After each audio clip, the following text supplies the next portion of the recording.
కూడా మాట్లాడి చాలా అసలు ఇంట్లో కూడా చాలా ఇష్యూస్ క్రియేట్ చేసింది ఆవిడ గురించి మరి మీకు తెలుసో లేదో నాకు తెలియదు. మరి ఆవిడకి ఉన్న ఈ పదవి దాహంతో నన్ను ఒక పావులా వాడుకుంది రాజకీయాల్లో. నన్ను వాడుకొని నన్ను ఇలా చేసింది. ఏమి ఈ 25 years లో శ్రీని గారు చాలా మంది లేడీస్తో పాలిటిక్స్లో చాలా మంది పొలిటీషియన్స్ లేడీస్తో ట్రావెల్ చేస్తూ ఉంటారు కదా. చాలా మంది ఎంపీటీసీలు ఉంటారు, ఎంపీపీలు ఉంటారు, ప్రెసిడెంట్లు ఉంటారు, అందరూ లేడీస్ ఉంటారు. ఎప్పుడు చాలా మందితో లేడీస్తో మాట్లాడతారు. మరి అందరు లేడీస్తో మాట్లాడితే నన్నే ఎందుకు ఆవిడ ఇచ్చేయాలి, ట్రాప్ చేయాలి? ఆవిడ నన్ను ట్రాప్ చేసింది. నేను శ్రీని గారిని ట్రాప్ చేయడం కాదు. ఈవిడ నన్ను ట్రాప్ చేసి నన్ను ఒక పావులాగా వాడుకొని ఆవిడ టికెట్ పొందడానికి నన్ను యూజ్ చేసుకుంది ఆవిడ. నేను ఎవరిని ట్రాప్ చేయలేదు. ఏమండి, రాజకీయాల్లోకి వస్తే ఎవరైనా రాజకీయాల్లోకి వస్తారండి. మొన్న ఎలక్షన్ లో ఫస్ట్ ట్రిప్ నిలిచిన వాళ్ళు కూడా గెలిచారండి. అదంతా లక్ అండి. రాజకీయం మా చిన్నప్పటి నుంచి ఉంది. రాజకీయం చేయాలంటే ప్రతి ఒక్కరు రాజకీయాలు చేయగలరండి. దాంట్లో ఏముంది? పూర్వం నుంచి మాకు వచ్చింది. ఇవన్నీ ఎందుకండి కబుర్లు? ఇప్పుడు ఓకే, మీరు ఆ క్వశ్చన్ అడిగారు కదా సౌమ్య గారు, శ్రీని గారిని ట్రాప్ చేశారని. శ్రీని గారిని ట్రాప్ చేయాల్సిన అంత అవసరం నాకేముంది? మార్నింగ్ ప్రెస్ మీట్ లో వాణి గారే చెప్పారు, ఫైనాన్షియల్ క్రైసిస్ లో మేము ఉన్నాము, శ్రీని గారు ఒక షర్టు బనియన్తో వచ్చారు, అతనికి ఏమీ లేదు అని చెప్పారు. మరి ఏమీ లేనప్పుడు, అతని దగ్గర రూపాయి కూడా లేనప్పుడు అతన్ని ట్రాప్ చేయాల్సిన అవసరం నాకేముంది? ఒక 60 years అతన్ని ఏమీ లేని అతన్ని ట్రాప్ చేయాల్సిన అవసరం ఏముంది? ఫైనాన్షియల్ గా మేము వెల్ సెటిల్డ్, మా ఫాదర్ గారు వెల్ సెటిల్డ్, మా హస్బెండ్కి ఒక 10 to 15 lakhs శాలరీ వచ్చేది, మా మాయ గారు వెల్ సెటిల్డ్. సో ట్రాప్ చేయాల్సిన అవసరం నాకు ఏముందండి? సౌమ్య గారు చెప్పండి.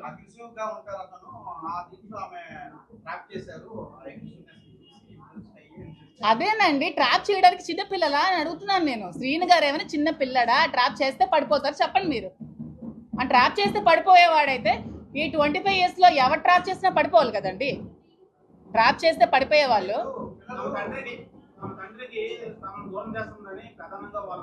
తమ తండ్రి అన్నారు కదా. ఈ 2 years లో తండ్రి ఎక్కడున్నాడో, తిన్నాడా, ఉన్నాడా, ఇల్లుందా, ఎక్కడున్నాడో, ఏ రోడ్డు మీద ఉన్నాడో ఎవరికైనా తెలుసా? చాలా మంది వచ్చేవాళ్ళు కదా అతను ఇంటర్వ్యూస్ తీసుకోవడానికి. అతను ఎలాంటి సిచ్యువేషన్ లో ఉండేవాడో, కొన్ని రోజులు రోడ్డు మీద ఉన్నారు. ఆ విషయం తెలుసా పిల్లలకి? మరి అప్పుడేమయ్యారు పిల్లలు? అది తండ్రి కోసం వాళ్ళు ఇక్కడ ఏం జరిగిందో అది మీరు వాళ్ళకి శ్రీని గారికి అడిగితే మీరు చెప్తారు అక్కడ ఏం జరిగింది. నేను ఆ సిచ్యువేషన్ లో లేను. నాకు తెలిసింది ఏమంటే 2 years గా అతను చాలా స్ట్రగుల్స్ ఫేస్ చేసి ఇంటికి తాళం ఆవిడ వేసేస్తే నడి రోడ్ మీద ఉంటే మేము చూసుకోవాల్సి వచ్చింది. ఈవెన్ ట్రాప్ చేసి అంటారు కదా, ఎందుకు? ఓకే, ఆ శ్రీని గారికి ఏం ఆస్తుందో చెప్పండి నాకు అంటున్నాను నేను. శ్రీని గారికి ఉన్న ఆస్తి ఏమిటి? శ్రీని గారికి ఉన్న ఇల్లు వాణి గారికి ఇచ్చేశారు, శ్రీని గారికి ఉన్న ఫ్యాక్టరీ వాణి గారికి ఇచ్చేశారు, శ్రీని గారికి బ్యాంక్ బ్యాలెన్స్ కూడా 0. శ్రీని గారికి అంటూ ఏం ఆస్తి లేదు.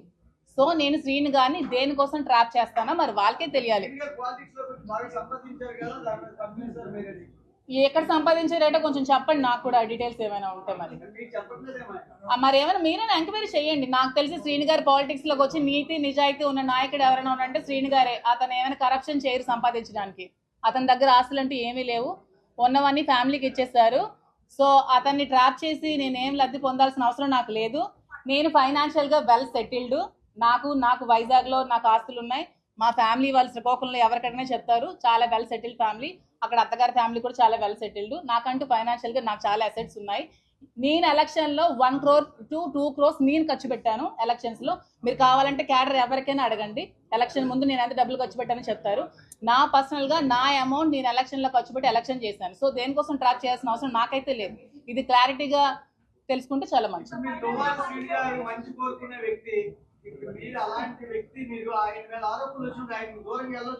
నేను ఇప్పుడు దూరంగానే ఉన్నానండి. వాళ్ళ ఫ్యామిలీ కావాలంటే కలవమానండి. అతనికి అదే అంటున్నాను కదా, ఆవిడకి ఏమైనా సమస్యలు ఉంటే వాళ్ళ హస్బెండ్ తో కూర్చొని తెలుసుకోమనండి, పిల్లలకి అతనికి. నన్ను మాత్రం లాగొద్దు అని చెప్తున్నాను. నేను ఇది చెప్పడానికి వచ్చాను. నన్ను బయటకి లాగొద్దు. నిజంగా ఆవిడకి హస్బెండ్ తో కలవాలనిపిస్తే హస్బెండ్ తో కలవమానండి, హస్బెండ్ తో మాట్లాడుకోమనండి, పిల్లల్ని హస్బెండ్ తో కలవమానండి. అది వాళ్ళ లైఫ్, వాళ్ళ ఫ్యామిలీ మ్యాటర్, నాకు సంబంధం లేని విషయం. మేడం ఇప్పుడు ఒకటే అంటున్నారు, వాళ్ళు రాత్రి కూడా వచ్చింది, మా ఫాదర్ మాకు దూరం అయిపోయారు, మీరేమో ఆ ఇంటి నుంచి వెళ్ళిపోవాలి, మా ఫాదర్ మా దగ్గర అవ్వాలి అనేది వాళ్ళు డిమాండ్ చేస్తారు. అది మీరు కాదండి, నేను ఇప్పుడు ఇంట్లో ఉండట్లేదు, నేను అప్పుడప్పుడు వెళ్ళి వస్తున్నాను అంతే. వెళ్ళమనండి, ఇంట్లో ఉండాలంటే. అది శ్రీని గారికి వాళ్ళకి సంబంధించిన విషయం అండి. అది మీరు ఏమండి ఎలక్షన్ చెప్తున్నాను నేను. అదే ఎలక్షన్ నేను 2 months నేను కాల్ సెంటర్ పెట్టాను అక్కడ. మీ చాలా సార్లు వచ్చావు కదా సౌమ్య, నువ్వు కూడా. నేను ఐపాక్ టీం పెట్టాను, ఎలక్షన్ దగ్గరుండి నేను చేశాను. నేను చేశాను, ఎలక్షన్ దగ్గరుండి చేశాను, నేను అక్కడ ఉన్నాను, ఎవరు అడిగినా చెప్తారు నేను ఉన్నాను, ఎలక్షన్ దగ్గరుండి చేశాను, ఫైనాన్షియల్గా నా డబ్బులు నేను ఖర్చు పెట్టుకొని చేశాను, నేను ఉండి వచ్చానని చెప్తున్నాను కదా. దాంట్లో నేను దాయడానికి ఏముంది? డబ్బు కోసం కాదంటున్నారు, ప్రేమ కోసం దగ్గర అయ్యారా?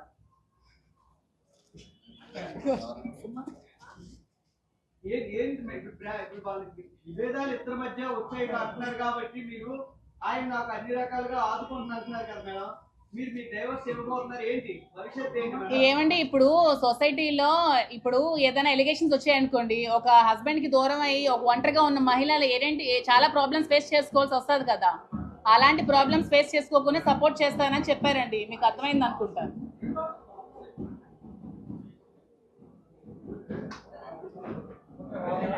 అర్థమైందా? ఇంకేమైనా క్వశ్చన్స్ ఉన్నాయా?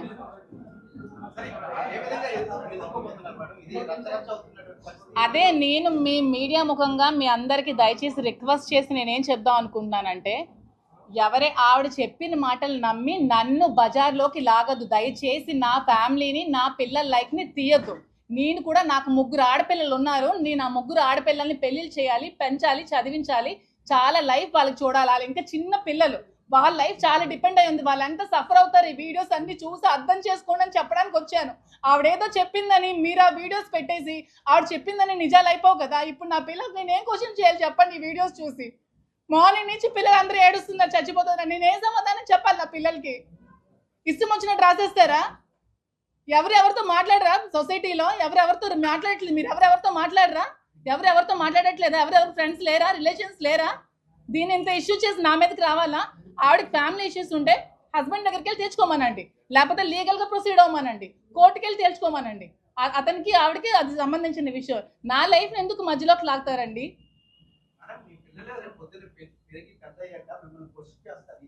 క్వశ్చన్ చేస్తే నేను ఇదే అదే ఎస్ మీరు